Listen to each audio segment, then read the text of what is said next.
Lord be with you. A reading from the Holy Gospel according to Mark. Glory to you, O Lord. In those days, when there was a great crowd without anything to eat, Jesus summoned the disciples and said, "My heart is moved with pity for the crowd, because they have been with me now for 3 days and have nothing to eat. If I send them away hungry to their homes, they will collapse on the way, and some of them have come a great distance." His disciples answered him, "Where can anyone get enough bread to satisfy them here in this deserted place?" Still, he asked them, "How many loaves do you have?" They replied, 7. He ordered the crowd to sit down on the ground.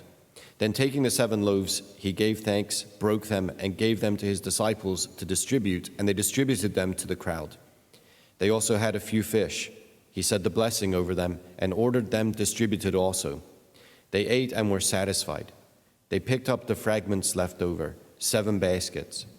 There were about 4,000 people. He dismissed the crowd and got into the boat with his disciples and came to the region of Dalmanutha. The Gospel of the Lord.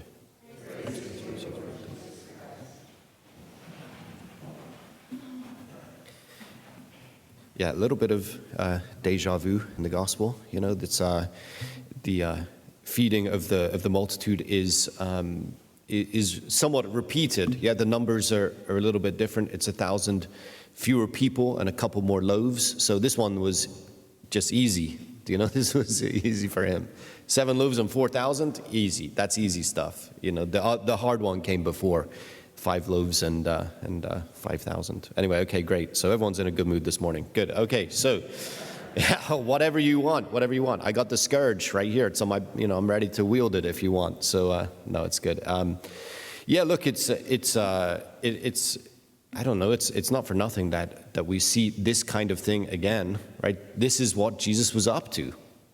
Yeah, it's that simple. And Mark is faithfully recounting it. We have to perhaps remember that Mark is delivering something of the memoirs of St. Peter. So we can think of how prominently these feeding miracles were in St. Peter's preaching. And I think Mark would have gotten it right. Do you know, sometimes we read it, we go, this was strange. Like it's a bit of a different place, bit of a different crowd. But did that really happen? And the answer is yes, it did. It did really happen.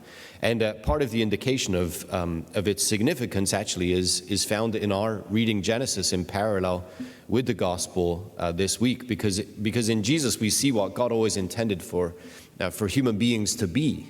Yeah, and we can look at that and say, what are you talking about? Like this, is that a crazy idea that human beings have such power over God's beloved world, His creation, that this kind of fruitfulness is possible if we were locked into who we are, who we're meant to be? And the answer is yes. This is who we're meant to be. Tremendously powerful. But our problem is, of course, that we conceive of power only in very limited ways. And usually those ways are self-aggrandizing or self-saving. That's what we want to do. We're always looking to save ourselves. Right? What's the one quality or characteristic of Jesus' life that shines beyond all others? Is his unwillingness to save himself. He's giving himself away. He's never, in fact, asking what he can get out of this or that or the other or this person or that person, whatever. He's not. He's giving himself away. He's living his life as pure self-gift. Of course he is, because he's the incarnation of the true and living God, who is nothing other than pure self-gift. He's nothing other than radical generosity. Jesus embodies that perfectly. Right? But again, this is what man was supposed to be. Right? This is what it means to be made in the image and likeness of God. I get it that we have some catechetical formulae out there to talk about. Well, actually, there are very few of them, but we've just kind of accepted it in common Catholic parlance today to speak of being made in the image and likeness of God as having intellect and free will. Yeah, great. very boring, yeah? But it's, oh, great, okay, great. We do have intellect and free will. This is one of the distinctive characteristics, right, of what it means to be a man as opposed to being some other animal in God's creation. But this is not the point. The point is that we have intellect and free will so that we can be those things that God has made us to be, his image bearers. That's the point. In order to be his image bearers, we need intellect and free will. We have those, right? That's a constitutive part of our nature. But we've been given that so as to be God's image bearers. And we see what it means to be an image bearer in Jesus. And, we're called to that very same thing by Jesus himself. It's like, okay, look, here, there's a crowd gathered, yeah? They're hungry. You think Jesus doesn't know about it? Does Jesus, okay, sorry. This is not a rhetorical question. Does Jesus know about it? Does he know that they're hungry? Yeah, I know. It's tough when you sit in the front row. It's like, you got to keep me happy. It's like, it's one of the chief goals. We've moved people out of the front row before for their inability to keep me happy. It's like, he's preaching angry homilies these days. It's like, yeah, we got to move that guy out of the front row. Yeah, it's like, yeah, Jesus knows they're hungry. He knows they're hungry. He knows what they have. He knows what food they have and what they don't have. Yeah. And he doesn't walk out there and say, okay, here you go, boom, boom, boom, boom, boom. Just start, showering it down from the sky. He could do that. He did that before, right? He did that in the wilderness with Israel. But he's not doing that for good reason. Because what he's doing is renewing his disciples according to God's plan to have them be his image bearers. What does that mean? It means that they have to notice the need. This story is more about them than it is about the feeding of the multitude.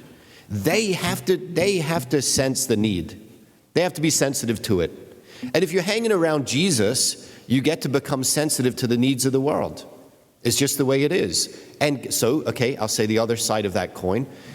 If you're not sensitive to the needs of the world, you're not hanging around Jesus. It's not condemnatory for you because you feel the needs of the world. Okay, I get you. So we hang around Jesus, we're going to become sensitive to the needs of the world.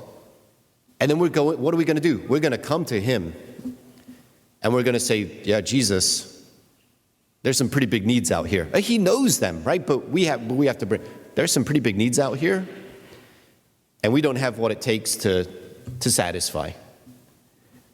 That's his problem. He made us sensitive to the need.